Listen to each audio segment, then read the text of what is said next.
Gané 89 millones de dólares en la lotería, pero no se lo conté a nadie. Mi hijo dijo: «Mamá, ¿cuándo vas a mudarte por fin de nuestra casa?». Me levanté en silencio de la mesa y me fui. A la mañana siguiente, compré la casa de sus sueños, pero no para ellos. Buen día, queridos oyentes. Soy Clara otra vez. Me alegra que estén aquí conmigo. Por favor, denle me gusta a este vídeo. Escuchen mi historia hasta el final y cuéntenme desde qué ciudad me están escuchando. Así puedo ver hasta dónde ha llegado mi historia. Mi nombre es Margarita Elena Briggs y tenía 71 años la noche en que mi hijo me dijo que ya había prolongado demasiado mi estancia en su casa. Quiero contarles toda la historia desde el principio, porque los comienzos importan. Explican todo lo que viene después. Para ese entonces, yo había vivido en esa casa, la casa de mi hijo Daniel, durante 2 años. 2 años desde que mi esposo, Harold, falleció de un derrame cerebral un martes por la tarde, sentado en su sillón favorito con un crucigrama sobre el regazo. Habíamos estado casados durante 46 años, yo no sabía quién era sin él. Después del funeral, Daniel se paró en mi cocina en Tucson, con las manos en los bolsillos, y dijo: «Mamá, no puedes quedarte sola acá.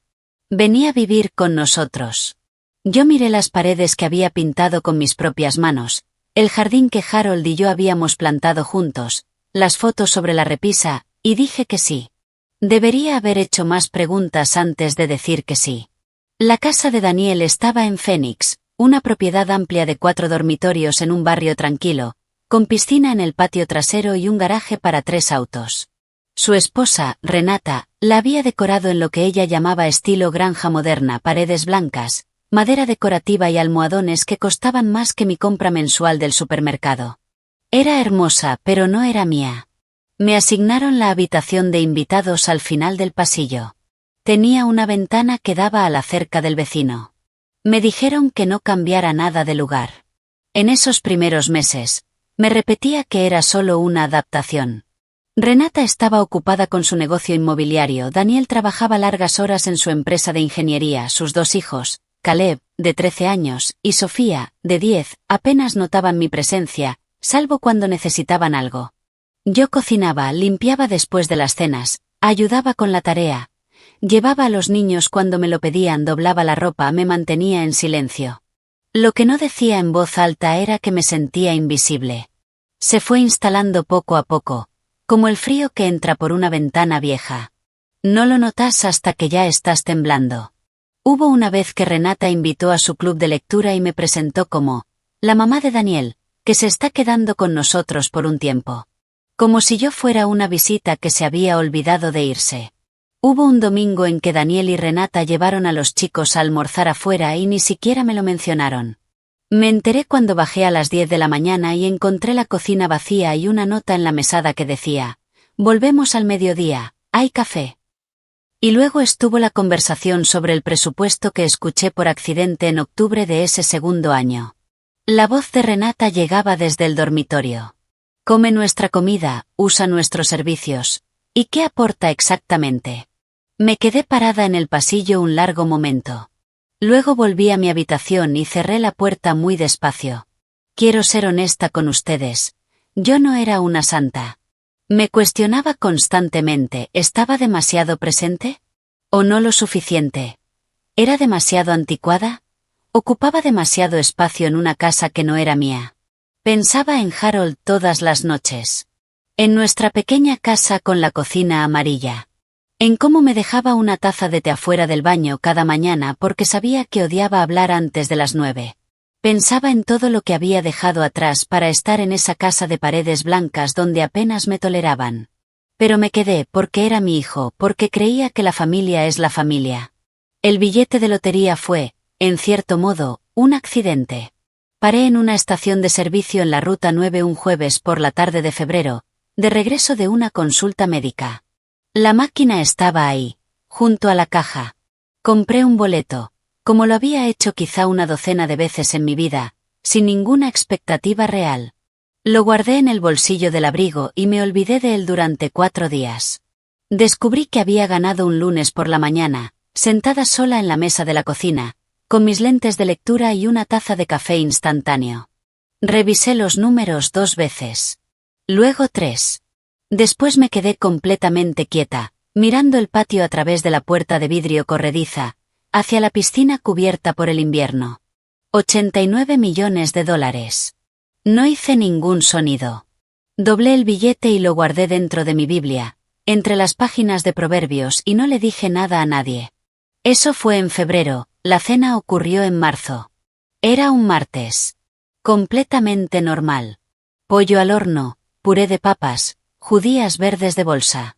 Caleb estaba con el teléfono, Sofía se quejaba de una compañera del colegio, Daniel estaba cansado, comiendo rápido como siempre cuando estaba distraído, Renata hablaba de una propiedad que cerraría el viernes.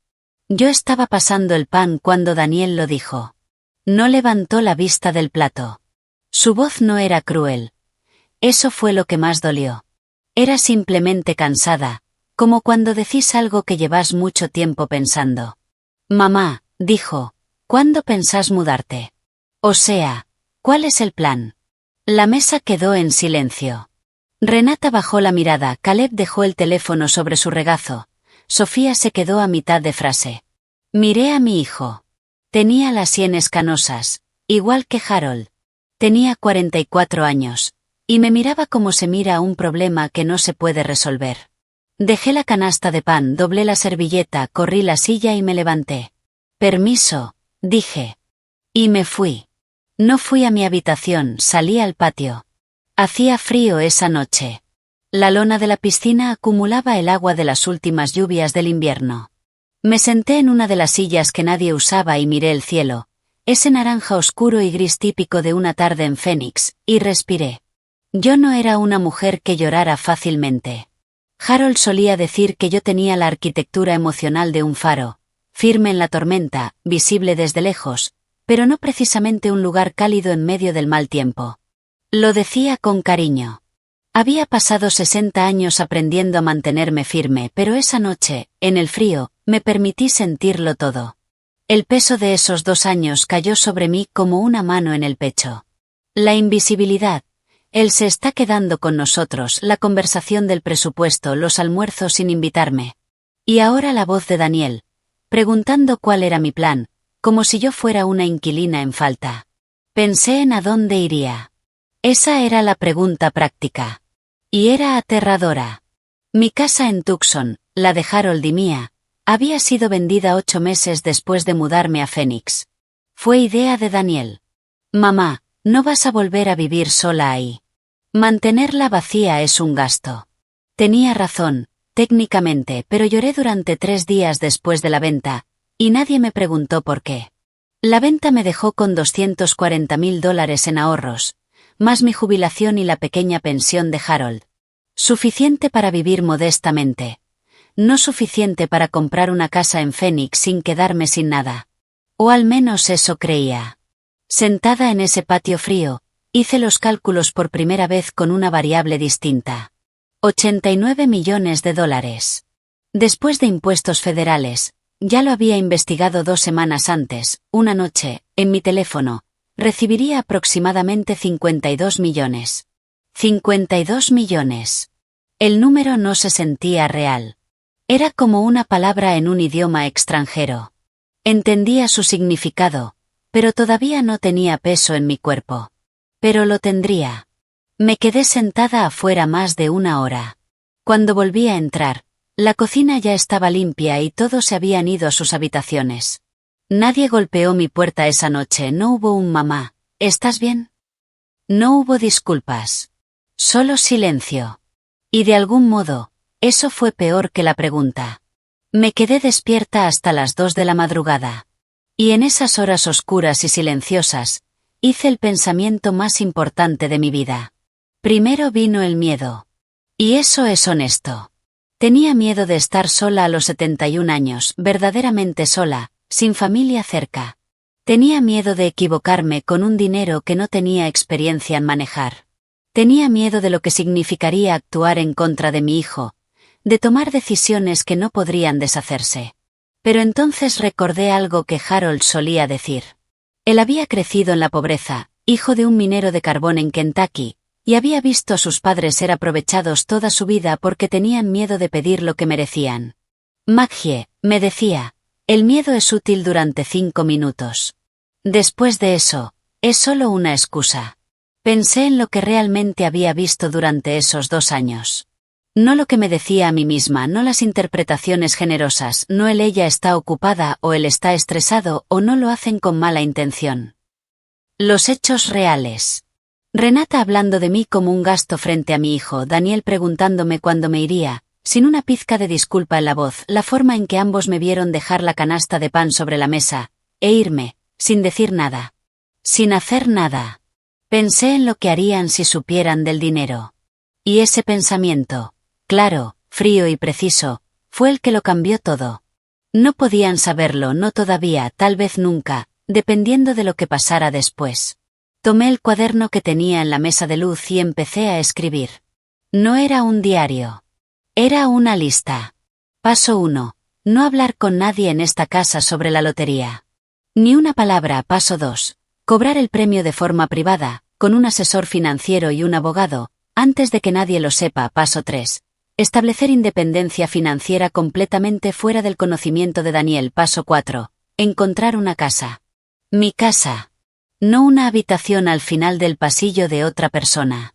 Me quedé mirando la lista un rato. Parecía el plan de alguien mucho más fría y calculadora de lo que yo creía ser. Entonces pensé en el pan. En la canasta de pan que estaba pasando cuando mi hijo me preguntó cuándo me iba. Como si la respuesta ya estuviera atrasada. Rodeé el paso 4. Había pasado 46 años construyendo un hogar con Harold y 2 años permitiendo que me hicieran sentir que no merecía uno. Eso se había terminado. Todavía no sabía exactamente qué iba a hacer con 52 millones de dólares. Pero sí sabía qué iba a hacer primero. Iba a levantarme, vestirme, y dejar de fingir que la forma en que me trataban era aceptable. A la mañana siguiente, estaba despierta a las 6. Me duché. Me vestí con el blazer gris que reservaba para ocasiones importantes y bajé antes que todos. Preparé café. Me senté en la mesa de la cocina, la misma mesa, y abrí mi computadora portátil. Busqué abogados especializados en patrimonio en Phoenix que trabajaran con privacidad financiera. Para cuando Renata bajó a las 7:30, con sus tacones resonando sobre el piso, yo ya tenía 3 citas agendadas a nombre de soltera. Briggs. Me miró con una expresión levemente sorprendida, como si hubiera esperado que siguiera en mi habitación. Buenos días, dije con amabilidad. Se sirvió café y se fue a la oficina sin decir otra palabra.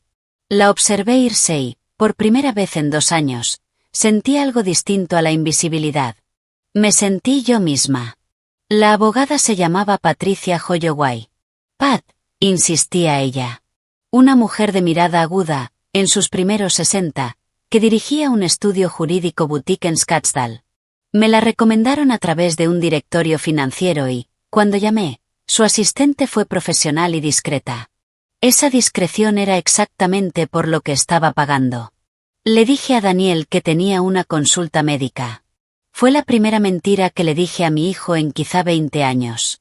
Me quedé un momento sentada en el auto, y decidí que podía vivir con eso. La oficina de Pat Holloway no era como yo imaginaba.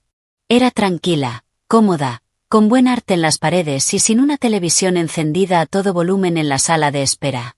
Cuando entré, ella se puso de pie, me miró con firmeza y dijo: «Señora Briggs», dijo por teléfono que esto es delicado. «Eso significa que se queda en esta habitación». «Dígame qué pasó». Se lo conté todo.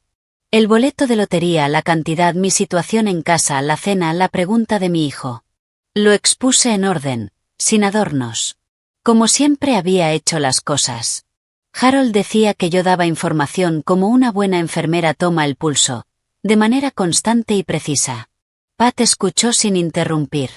Cuando terminé, se quedó en silencio un momento. Primero, dijo, ¿firmó algo? ¿Le dijo a alguien de la lotería su nombre? No. No se lo dije a nadie. Bien. Acercó una libreta. Muchos estados permiten cobrar la lotería a través de un fideicomiso o una sociedad, lo que mantiene su nombre fuera de los registros públicos. Arizona es uno de ellos. Vamos a establecer un fideicomiso revocable antes de que reclame el premio. Su nombre no aparecerá en ningún documento público. También necesitamos hablar de un asesor financiero. Tengo 2 en los que confío plenamente.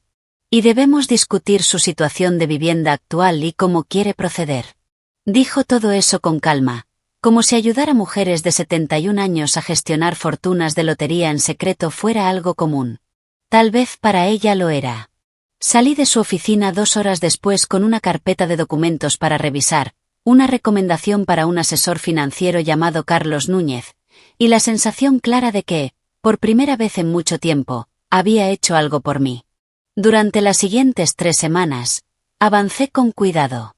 Me reuní con Carlos, que fue meticuloso, paciente y nunca me hizo sentir tonta por hacer preguntas básicas. Hablamos de estructuras de inversión, implicancias fiscales, opciones de donación. El fideicomiso se creó bajo el nombre Propiedades Eleanor S.r.l., mi segundo nombre y el de la madre de Harold. La lotería se cobró en silencio. El dinero fue transferido a una cuenta privada que abrí en un banco al otro lado de la ciudad.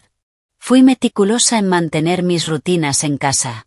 El mismo desayuno, las mismas compras, las mismas noches tranquilas, la misma mujer que siempre habían ignorado. Pero las cosas cambian cuando dejas de intentar ser invisible. Fue Renata quien lo notó primero. Tenía talento para notar lo que le resultaba útil. Por eso era una buena agente inmobiliaria. Y sospecho que también una nuera calculadora. Dijo algo a Daniel un jueves por la noche. Lo escuché desde el pasillo. Otra vez, no a propósito. Las paredes de esa casa no eran lo suficientemente gruesas para las conversaciones que tenían. Ha estado saliendo más, dijo ella. Vi una carpeta en la mesa de la cocina antes de que la llevara a su habitación. Parecían documentos legales. Una pausa. Luego Daniel. Seguramente tiene cosas que ordenar. Temas financieros de lo de papá, tal vez. Lo de Harold se resolvió hace 2 años. Otra pausa. Le voy a preguntar, dijo Daniel. Y lo hizo a la mañana siguiente, mientras tomábamos café. Muy casual. Como se pregunta algo cuando uno ensaya sonar casual. Mamá, ¿está todo bien? Renata mencionó que has tenido algunas citas. Espero que no sea nada médico. Lo miré por encima del borde de mi taza. Su rostro estaba abierto, preocupado. Y debajo de esa preocupación, había algo más. Algo atento, algo que reconocí, pero que todavía no quise nombrar. Estoy bien, Daniel, dije. Solo algunos asuntos administrativos que tenía que ordenar. Ya sabes cómo es a mi edad. El papeleo nunca se termina. Asintió y dejó el tema. Pero esa misma noche noté que Renata dejó su computadora portátil abierta sobre la mesada de la cocina, de una manera que parecía accidental, pero no lo era. También noté otra cosa. La carpeta que había dejado en mi habitación, cerrada con un pequeño candado de combinación que compré en la farmacia, había sido movida medio centímetro hacia la izquierda. Alguien había intentado abrirla. Me senté en la cama y miré esa carpeta durante un largo rato. Luego hice algo que no pensaba hacer hasta dentro de unas semanas. Fui en auto a una oficina de mensajería, hice copias certificadas de todos los documentos y los envié por correo seguro al despacho de Patricia Holloway para que los guardara. Y después conduje hasta un barrio que había visto en uno de mis recorridos por la ciudad. Una calle tranquila, árboles antiguos, casas con jardines amplios y porches al frente. El tipo de barrio que me recordaba a la calle en Tucson donde Harold y yo habíamos criado a Daniel. Yo ya estaba en contacto con una agente inmobiliaria. No era alguien que conociera a Renata, había tenido cuidado con eso. Se llamaba Judy. Trabajaba en una zona completamente fuera del territorio profesional de Renata. Había una casa en particular que no se me iba de la cabeza desde que Judy me envió el anuncio por primera vez. 4 dormitorios, un solarium orientado al este. Un jardín lo suficientemente grande como para plantar calle tranquila. Una casa con buena estructura. De esas que parecen estar esperando a alguien. Cuando volví a casa esa tarde, Daniel y Renata estaban sentados juntos en el living. Dejaron de hablar cuando entré. Renata me miró con una sonrisa que no le llegaba a los ojos. Margarita, dijo. Rara vez me llamaba por mi nombre. Generalmente era la mamá de Daniel, o nada. Estábamos pensando que sería lindo hacer una cena familiar algún día. Los 4. Ponernos al día. Miré a Daniel, pensé en la carpeta movida medio centímetro. Suena encantador, respondí. Y subí a mi habitación a llamar a Judy por la casa. La oferta se presentó un miércoles por la mañana. Precio completo al contado, a través del fideicomiso, limpia y rápida, tal como Pat había aconsejado. Judy me llamó desde el auto mientras yo volvía caminando de la farmacia del barrio. Margarita, aceptaron. Estamos en proceso. Su voz tenía esa calidez particular de los profesionales que realmente aprecian a sus clientes. Cierre en 30 días. Felicitaciones.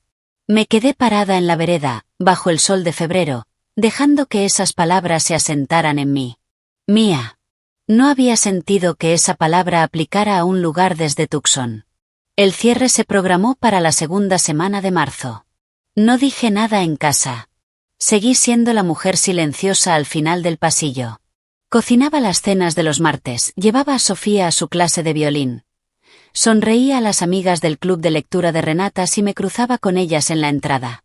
Pero la información empezó a moverse. Las transacciones inmobiliarias en Arizona son de registro público. Renata lo sabía. Era su rubro. Después supe que había configurado una alerta en un sistema de datos inmobiliarios con mi nombre. Y cuando eso no arrojó resultados, empezó a buscar variaciones. Lo encontró a través del nombre del fideicomiso. Una vecina, Carol, que conocía tanto a Renata como a Judy por un grupo de networking, mencionó que había oído que Judy estaba cerrando una operación en efectivo en Whitmore Lane. Renata era rápida para unir puntos. Vino a mi habitación un sábado por la mañana. No tocó antes de entrar. Yo estaba en mi pequeño escritorio cuando la puerta se abrió. Y hay que reconocerle algo a Renata. No perdió tiempo.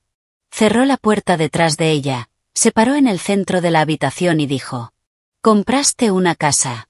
Me giré desde el escritorio. Llevaba mis lentes de lectura y el cardigan que Daniel me había regalado para Navidad hacía 3 años. Miré a mi nuera, de 41 años, muy hermosa, y muy acostumbrada a conseguir lo que quiere de la gente. «He estado buscando un lugar», respondí. «Sí, una casa de 4 dormitorios en Whitmore Lane. Compra al contado, a través de un fideicomiso llamado Propiedades Eleanor». Cruzó los brazos. «¿De dónde salió el dinero, Margarita?» «Tengo ahorros», dije. «Daniel y yo revisamos tus finanzas después de que se resolvió lo de Harold. Tenías suficiente para vivir, no para comprar una casa en este mercado. Daniel y yo revisamos tus finanzas». Lo dijo como si hablara del clima, como si mi dinero fuera un asunto administrativo del hogar. «Las cosas cambian», respondí. Sus ojos se entrecerraron. Estaba haciendo cálculos, la observé hacerlo. «¿Heredaste algo? ¿Alguna cuenta que no conocíamos?» Me quité los lentes y los dejé sobre el escritorio. «Renata», dije, «¿hay alguna razón por la que sentís que tenés derecho a un informe detallado de mis finanzas personales?» La temperatura en la habitación bajó. Se quedó en silencio el tiempo justo. El silencio de alguien que está recalculando. «Te hemos apoyado durante 2 años, Margarita.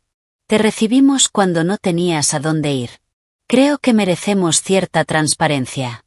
Ahí estaba. «Te recibimos». Había cocinado sus cenas, había llevado a sus hijos, había reducido mi presencia al mínimo durante 2 años. Y en su mente, el balance era: «La recibimos». «Han sido muy generosos», dije con voz firme. «Y lo agradezco. Me iré de su casa dentro de este mes». Me giré nuevamente hacia el escritorio. Ella no se movió. «Si has recibido una cantidad importante de dinero», dijo, y ahora su voz tenía un filo más duro, «Daniel es tu hijo. Es tu heredero. Tiene derecho a saber. Hay cuestiones legales, implicancias fiscales. Tengo una abogada y un asesor financiero», respondí sin girarme. Ambos muy competentes. Margarita, su tono se volvió más agudo. Si estás ocultando activos y te pasa algo, esto puede generar enormes complicaciones legales para esta familia, para Daniel. Deberías pensar en eso. Dejé el bolígrafo. He pensado en todo con mucho cuidado, dije. Gracias. Se fue. La puerta se cerró con más fuerza de la que la había abierto. Me quedé sentada en el escritorio, con las manos temblando. No exactamente por miedo, sino por el esfuerzo de permanecer en calma cuando cada parte de mí quería levantarse y decir todo lo que no había dicho en 2 años. Daniel vino a mi habitación esa noche. Se sentó en el borde de la cama de invitados, angosta, junto a la ventana que daba a la cerca, y miró sus manos. Renata está molesta, dijo. Lo noté. Mamá, levantó la vista. ¿Hay algo que esté pasando a nivel financiero que deberíamos saber? Hizo una pausa. Sé que dije cosas en la cena que podría haberlo dicho mejor. Lo siento por eso, pero esto. Renata dice que está siendo evasiva y nos está preocupando. ¿Preocupando? Esa fue la palabra que eligió. Miré a mi hijo. Pensé en el chico de 14 años que lloró durante 1 hora cuando murió nuestro perro, Chester.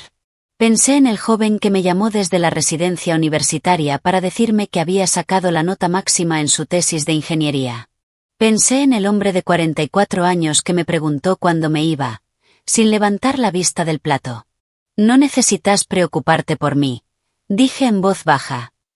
Voy a estar bien. Esperó. Cuando no dije nada más, asintió lentamente y se fue. 3 días después, conduje sola hasta Whitmore Lane y me quedé sentada en el auto frente a la casa durante 20 minutos.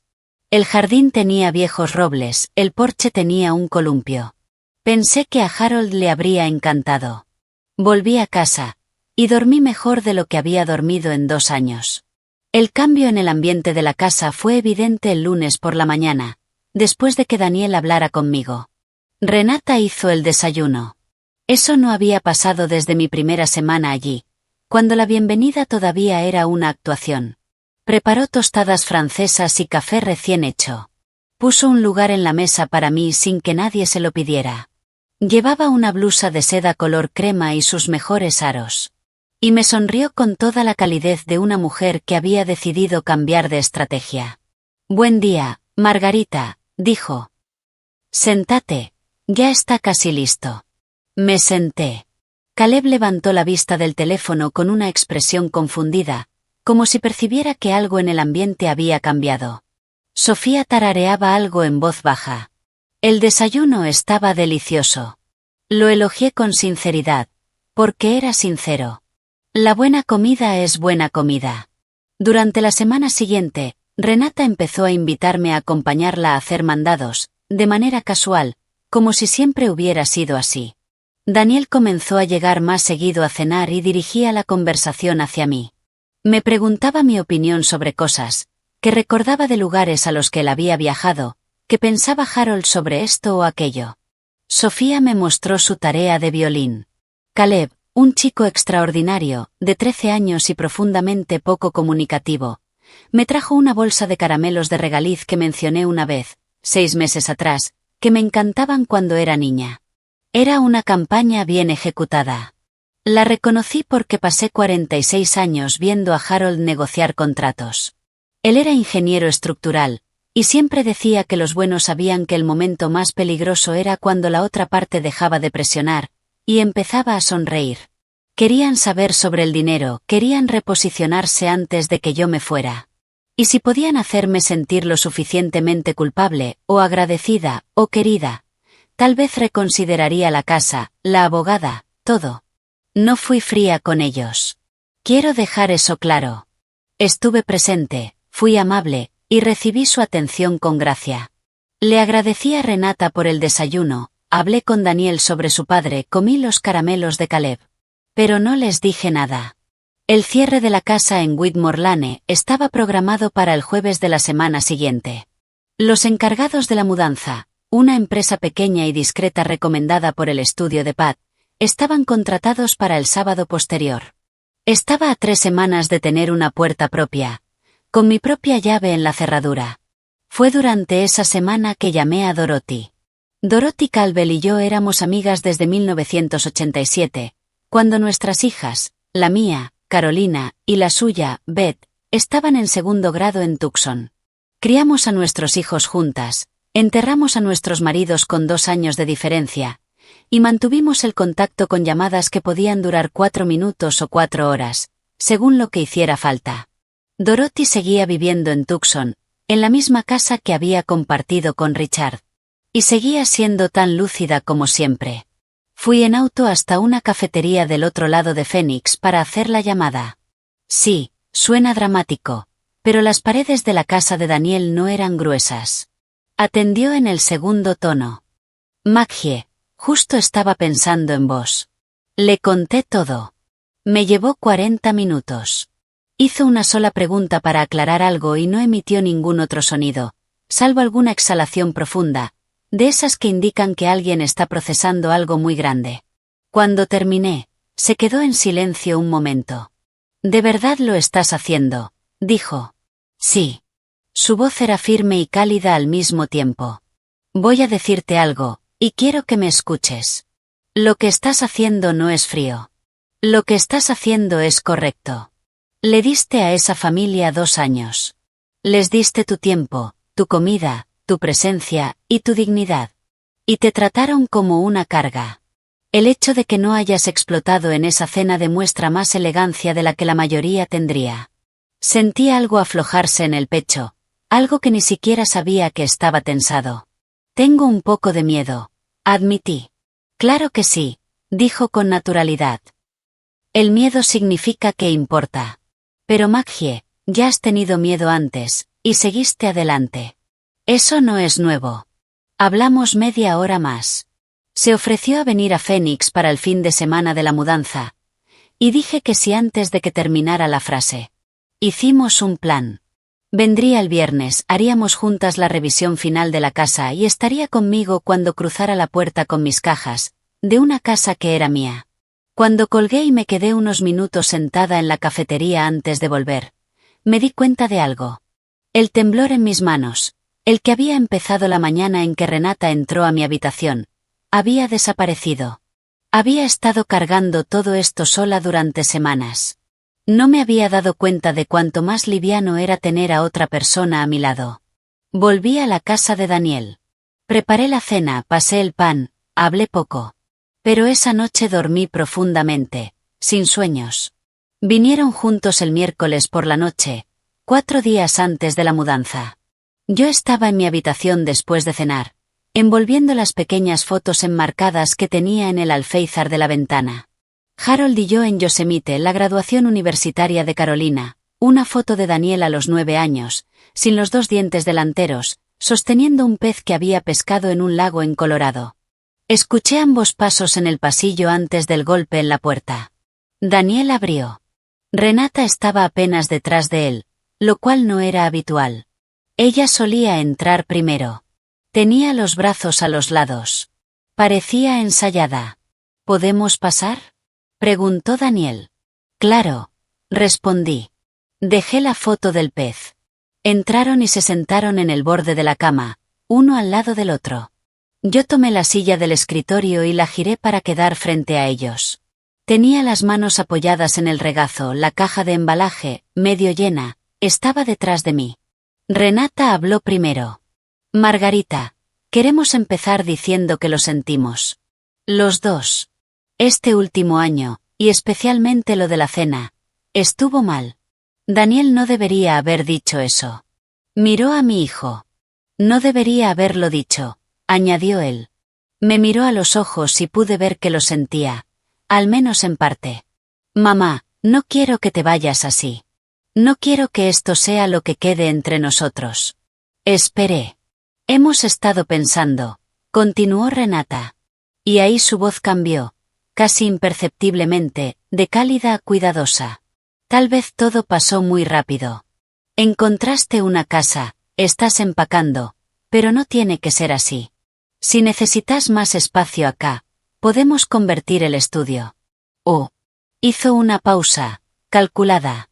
Si querés tu propio lugar, Podemos ayudarte a buscar juntos, como familia. Tenemos contactos en el mercado. Conocemos los barrios. Podemos asegurarnos de que termines en un lugar seguro, y cerca. Seguro y cerca. Quería saber el barrio, quería formar parte de la operación. Sentimos que, dijo Daniel, más bajo, que estás pasando por todo esto sola, con abogados que no conocemos, asesores financieros. Mamá, es mucho para manejar sola. Queremos ayudarte. Somos tu familia. Para eso está la familia. Miré a mi hijo, luego a Renata. Pensé en la carpeta movida medio centímetro, pensé en te recibimos, pensé en su voz a través de la pared. Come nuestra comida, usa nuestros servicios. ¿Y qué aporta exactamente? Pensé en el hecho de que estaban sentados ahí, en esa cama de invitados, intentando presentar el control de mis finanzas como si fuera cuidado. Aprecio lo que dicen, respondí. Ambos. La expresión de Renata se volvió más intensa. Se inclinó levemente hacia adelante. Margarita, si has recibido dinero, y creo que lo has hecho, creo que algo importante ha pasado, por favor no tomes decisiones aislada. Daniel es tu único hijo. Pensá en lo que Harold habría querido. Pensá en lo que esto significa para tu relación con tus nietos. Caleb y Sofía te quieren. Ahí estaba. Los niños. Ellos me quieren, dije. Y yo los quiero. Eso no va a cambiar. Entonces, ¿por qué estás haciendo esto sola? Ahora su voz tenía un filo, cuidadosamente envuelto en preocupación. ¿Qué te dijo alguien para que sientas que tenés que ocultarnos cosas? La miré durante un largo momento. Nadie me dijo nada, respondí. Observé, escuché, y saqué mis propias conclusiones. Llevo 71 años haciendo eso. Soy bastante buena en ello. La calidez en su rostro cambió. Fue un cambio pequeño, pero llevaba 2 años observándola. Estás cometiendo un error, dijo. Su voz era plana ahora. La actuación había terminado. Margarita, Daniel extendió la mano. Sea lo que sea esto, si no tenés cuidado, alguien puede aprovecharse de vos. La gente se va a enterar. Vas a ser un objetivo. Nosotros somos quienes deberíamos protegerte. ¿Protegerme? Repetí. Sí. Desdoblé las manos. Me puse de pie desde la silla del escritorio. No soy una mujer grande, pero tengo buena postura. Harold solía decir que tenía la espalda de alguien a quien le enseñaron toda la vida a mantenerse erguida, y que lo había creído. Tengo una abogada muy competente, dije. Tengo un asesor financiero en quien confío. Tengo una mejor amiga de 40 años que viene a ayudarme con la mudanza. Tengo una casa en una calle con robles y un columpio en el porche, y el cierre es en 48 horas. Los miré a ambos. No soy una mujer que necesita protección. Soy una mujer que necesitaba ser tratada con dignidad. Y hay una diferencia. Renata se puso de pie. Tenía la mandíbula tensa. Te vas a arrepentir. Puede ser, respondí. Puedo vivir con eso. Daniel me miró durante un largo momento. Había algo moviéndose detrás de sus ojos que no pude leer del todo. No era exactamente enojo. Tal vez el comienzo de una comprensión. O tal vez el primo silencioso del enojo. Luego siguió a su esposa fuera de la habitación. La puerta se cerró. Volví a sentarme. Mi corazón latía rápido. Miré la fotografía que aún tenía en la mano. Daniel a los 9 años con el pez. Su sonrisa era enorme, de esas que tienen los niños antes de aprender a controlar el rostro. Lo había amado tanto a los 9. Lo seguía amando. Y quizá esa sea la parte más difícil de explicar de todo esto. Pero había aprendido algo. El amor no exige que te hagas pequeña. Dejé la foto dentro de la caja, boca arriba, rodeada de papel de seda. Luego bajé, me preparé una taza de té y me senté con ella en la mesa de la cocina, a oscuras, durante un rato. El miedo estaba ahí. No voy a fingir que no. Pero debajo de él, silencioso y limpio como una corriente, había algo más. Seguía en pie, seguía siendo yo. Y en 48 horas, Tendría una llave en la mano. La casa en Whitmore Lane olía a madera antigua y a algo levemente floral. Los dueños anteriores, me dijo Judy, solían tener lavanda en las habitaciones. Dorothy llegó el viernes por la tarde y recorrió cada habitación con las manos entrelazadas detrás de la espalda. Como siempre hacía cuando evaluaba un lugar. «Es tuya», dijo al final. «Se siente. La casa ya lo sabe. No sé si creo que las casas saben cosas. Pero le creí. Nos mudamos el sábado. Los encargados fueron eficientes y silenciosos.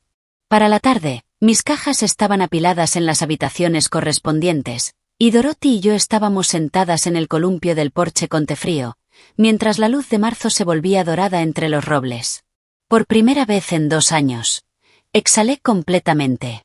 Le había enviado un mensaje a Daniel la mañana de la mudanza. Hoy me mudé. La habitación está vacía y limpia. Gracias por el tiempo que estuve ahí. Nos hablamos pronto para vernos. Breve, correcto, verdadero. No respondió durante 6 horas. Cuando lo hizo, fueron 3 palabras. ¿Estás bien? Respondí. Sí, muy bien. Eso fue el sábado. La reunión ocurrió el domingo siguiente. Daniel me llamó el jueves para invitarme a un almuerzo familiar en su casa. Estarían sus suegros, la hermana de Renata, Tamara, y los niños. Lo presentó como un gesto de acercamiento. Una forma de normalizar las cosas. Yo esperaba algo así. Dije que sí. Llamé a Patricia Holloway el viernes por la mañana. Le expliqué la situación. Se quedó en silencio un momento y luego preguntó. ¿Querés que prepare algo? Sí, respondí. Y hablamos durante 1 hora. También llamé a Carlos Núñez, quien me envió un resumen que imprimí y guardé en mi carpeta de cuero. Cuando llegué a la casa de Daniel el domingo al mediodía, la mesa estaba puesta para 9 personas y la casa olía a comida hecha a fuego lento. Los padres de Renata estaban allí. Gary y Linda, amables, en sus últimos 60 años, siempre habían sido buenos conmigo. Tamara, la hermana menor de Renata, estaba sentada junto a su esposo. Los niños iban y venían entre habitaciones. Todo parecía cálido. Estaba diseñado para parecer cálido. Saludé a todos, acepté un vaso de agua y me senté en la silla que habían colocado, de forma deliberada, noté, en una esquina, ligeramente apartada del eje principal de la mesa. El lugar del observador. Se sirvió el almuerzo. La conversación pasó por el clima, las actividades de los niños, un viaje que Gary y Linda estaban planeando. Renata dejó que eso durara aproximadamente 40 minutos. Luego hizo su movimiento. Quería decir algo, comenzó, dirigiéndose a la mesa, con el tono de alguien que hace un anuncio medido y aparentemente incómodo. Creo que en familia debemos poder hablar de cosas difíciles. Me miró. Estamos preocupados por Margarita. Gary y Linda me miraron con inquietud. Tamara adoptó una expresión de simpatía. Margarita ha tomado recientemente decisiones financieras importantes, grandes, sin consultar a ninguno de nosotros. Sin consultar a Daniel, que es su hijo y su familia más cercana. Hemos intentado entender la situación de forma privada, y no ha sido clara. Hizo una pausa. Creemos que ha recibido una suma importante de dinero y que está siendo influenciada por personas que acaba de conocer, de una manera que podría ser perjudicial. Pensamos que, como familia, debemos abordar esto juntos. La mesa quedó en silencio. Miré a Renata. Miré a Daniel, que miraba la mesa. Entonces abrí mi carpeta de cuero. Aprecio la preocupación, dije. Mi voz estaba firme, como una habitación en la que todo está en su lugar. Ya que estamos hablando abiertamente, voy a ser clara. Miré alrededor de la mesa. A Gary y Linda. A Tamara. A los niños que escuchaban a medias desde la otra habitación. En febrero de este año gané la lotería estatal. El premio, después de impuestos, fue de aproximadamente $52 millones. Dejé que esa frase existiera. No se lo dije a nadie en esta casa porque necesitaba entender bien mi situación antes de tomar decisiones. Contraté a una abogada especializada en patrimonio y a un asesor financiero certificado. Compré una casa. Todo lo hice de forma legal, reflexiva y con asesoramiento adecuado. El silencio era total. La expresión de Renata se volvió completamente rígida. También puedo decirles, continué, girándome hacia ella, que 2 semanas antes de cobrar el premio, escuché una conversación a través de la pared de la habitación de invitados en la que se me describía como una carga económica. Puedo decirles que mis documentos personales fueron manipulados en mi habitación. Puedo decirles que cada muestra de calidez y preocupación en esta casa en las últimas semanas coincidió exactamente con el momento en que se hizo evidente que había contratado una abogada y estaba por irme. Cerré la carpeta. No he tomado una sola decisión financiera que perjudique a alguien en esta mesa. Mi patrimonio está correctamente gestionado. Mi hijo está contemplado en mi testamento según mis deseos, y, por primera vez en 2 años, estoy viviendo en mi propia casa. Gary se aclaró la garganta. Linda tenía la mano sobre la boca. Renata dijo: estás siendo injusta. Estoy siendo precisa, respondí. Hay una diferencia. Daniel levantó la vista. Su rostro era el de alguien que acaba de entender algo que llevaba tiempo evitando. Mamá, empezó. Te quiero, dije. Y era verdad. Y creo que eso lo sorprendió. Y voy a seguir queriéndote. Pero ya no voy a vivir mi vida en función de la ansiedad de personas que me veían como un problema a resolver. Lo miré fijamente. Cuando quieras tener una conversación real, no una dirigida, estoy en Whitmore Lane. Me levanté, tomé mi carpeta, me despedí con calidez de Gary, de Linda y de los niños, y me fui. Afuera, en el auto, me quedé un momento con las manos sobre el volante. Luego encendí el motor y conduje hacia mi casa, donde los robles empezaban a brotar. La semana siguiente fue tranquila. De esa tranquilidad que queda después de que pasa una tormenta. El aire cambió, la luz era distinta, el paisaje parecía haberse reordenado. Patricia Holloway me llamó el lunes por la mañana, como habíamos acordado. ¿Cómo fue? Como esperaba, respondí. Hubo insinuaciones, comentarios sobre posibles consecuencias familiares, pero nada concreto desde lo legal. Tendrían muy poco con qué trabajar, dijo Pat. Usted es mentalmente competente, financieramente independiente, está representada por profesionales y no ha tomado ninguna decisión que perjudique a nadie de forma legalmente accionable. La única vía que podrían intentar sería cuestionar su capacidad mental, y necesitarían pruebas médicas significativas para eso. No las tienen. Le pedí que se asegurara absolutamente de que la estructura de protección de activos fuera tan sólida como me había explicado. Volvió a detallármelo todo. El fideicomiso, la sociedad. La separación entre activos personales y patrimoniales. Todo estaba correctamente documentado y registrado. No había nada que impugnar. También debería saber, añadió, que, si desea que Daniel reciba menos de lo que podría esperar, o incluso nada, está en todo su derecho como otorgante del fideicomiso. La ley en Arizona no exige que deje bienes a hijos adultos. Pensé en eso un momento. No busco castigarlo, dije. Busco ser justa. Entonces dígame qué significa justo para usted. Me tomó 1 hora entera explicarlo. Daniel recibiría el 20% del patrimonio, lo suficiente para ser significativo, pero no tanto como para convertirse en una recompensa obtenida por un mal comportamiento. Carolina, mi hija en Oregón, que me había llamado cada semana durante 2 años, que me enviaba flores en mi cumpleaños y me preguntaba cómo estaba de verdad, no qué pensaba hacer con mi dinero, recibiría el 40%. El 40% restante iría a una fundación benéfica. Harold siempre creyó en apoyar la educación, y yo pensaba honrar eso. Renata no aparecía en el documento. No tenía ningún derecho legal. Pat lo redactó. Lo firmé un miércoles en su oficina de Scottsdale, en una sala de reuniones con buen arte en las paredes, con 2 testigos y un notario. Sentí alivio. No un alivio frío, uno verdadero. De esos que aparecen cuando sabes que hiciste lo correcto. Daniel me llamó 2 veces esa semana. Dejé que la primera llamada pasara al buzón. Su mensaje era cuidadoso, algo formal. Mamá, me gustaría hablar. Sé que lo del domingo. Sé que no manejé bien las cosas. Quiero hacerlo mejor. Llámame cuando estés lista. Escuché el mensaje 3 veces. Luego lo llamé. No lo invité a Whitmore Lane, todavía no. Hablamos durante 45 minutos. Él habló la mayor parte del tiempo. Se disculpó. Y creo que fue sincero, en esa forma específica y no general.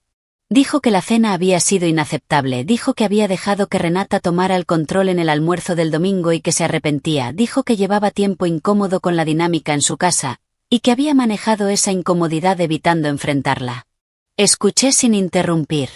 Al final, dije: Daniel, no estoy cerrando la puerta. Pero necesitas entender algo. Ya no soy la mujer que se queda en silencio al final del pasillo. No soy alguien que pueda ser manejada o controlada. Si querés una relación conmigo, tiene que ser entre iguales. Hubo un largo silencio.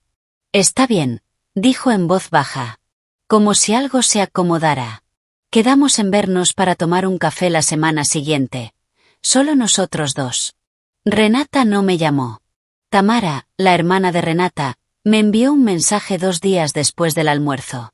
Quiero que sepas que lo que hizo Renata estuvo mal. Lamento que hayas tenido que pasar por eso. Le agradecí. Desde entonces, hemos mantenido un contacto ocasional. A través de Judy supe que Renata había llamado para investigar la compra en Whitmore Lane.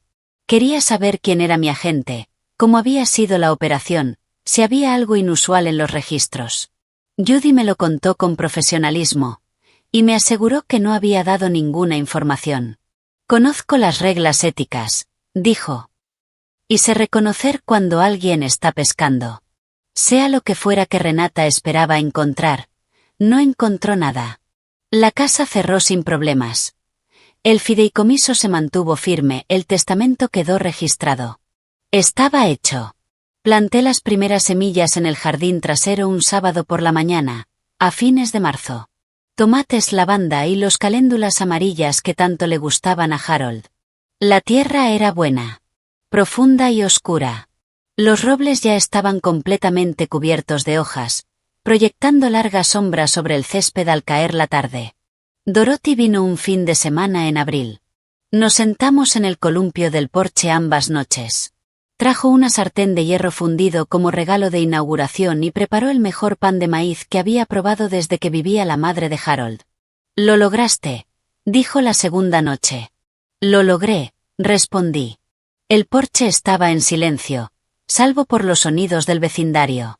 Una cortadora de césped a lo lejos, niños jugando, pájaros en los robles. La luz tenía ese tono ámbar particular de las tardes en Arizona. Ese que hace que todo parezca pintado por alguien que entiende que lo cotidiano merece ser conservado. Hacía mucho tiempo que no me sentía tan en calma. La primavera dio paso al verano en Whitmore Lane. Aprendí el ritmo de una casa que era mía. El solarium orientado al este era extraordinario por las mañanas. En la primera semana llevé una pequeña mesa y una silla, y empecé a desayunar allí, en la luz temprana, con un libro. Se convirtió en mi momento favorito del día. Harold, pensaba, habría sido insoportable recordándome lo acertado que estaba al insistir siempre con una habitación orientada al este. Se lo dije en voz alta algunas veces. La casa no pareció molestarse. Compré una mesa de cocina de verdad. Grande, de roble, de una venta de herencia. De esas que sirven para estirar masa, compartir una cena, y armar un rompecabezas en la misma semana. Coloqué el sillón de Harold, que había guardado desde que vendí la casa de Tucson porque no podía desprenderme de él, en una esquina del living, junto a la ventana oeste. Parecía que siempre hubiera estado ahí. Empecé un jardín que, según mi vecino Frank, era ambicioso.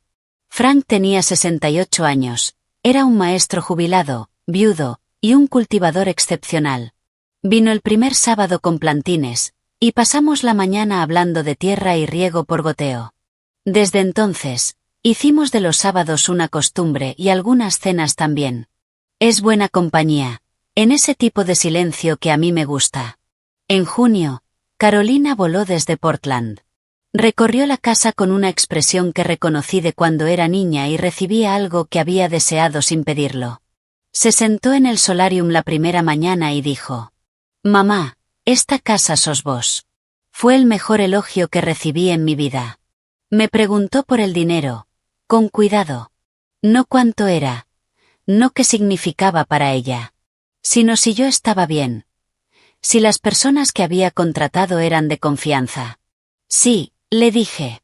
Completamente. Exhaló. Entonces eso es todo lo que necesito saber. Había criado bien a esa hija. En cuanto a Daniel, voy a contar esto con la misma honestidad que todo lo demás. Nos encontramos a tomar café a finales de marzo, y luego otra vez en abril. Las conversaciones fueron cuidadosas. Ambos estábamos aprendiendo a hablar sin la vieja estructura de resentimiento y evasión. Es más difícil de lo que parece. Pero ambos lo intentábamos, y eso es el comienzo de algo.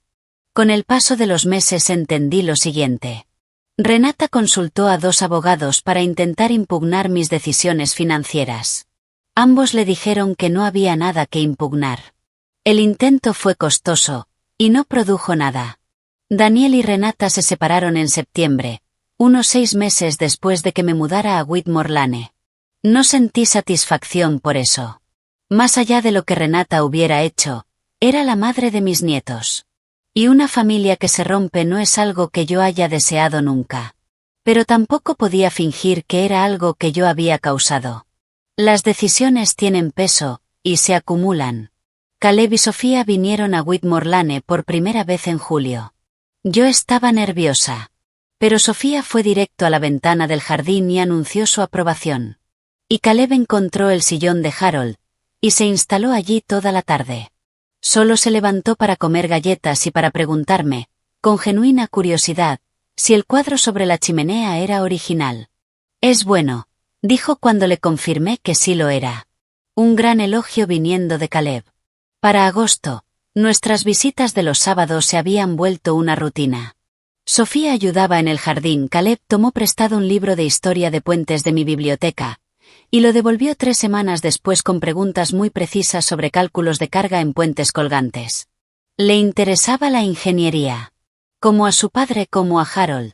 Algunas cosas avanzan en línea recta, y otras encuentran el camino de regreso.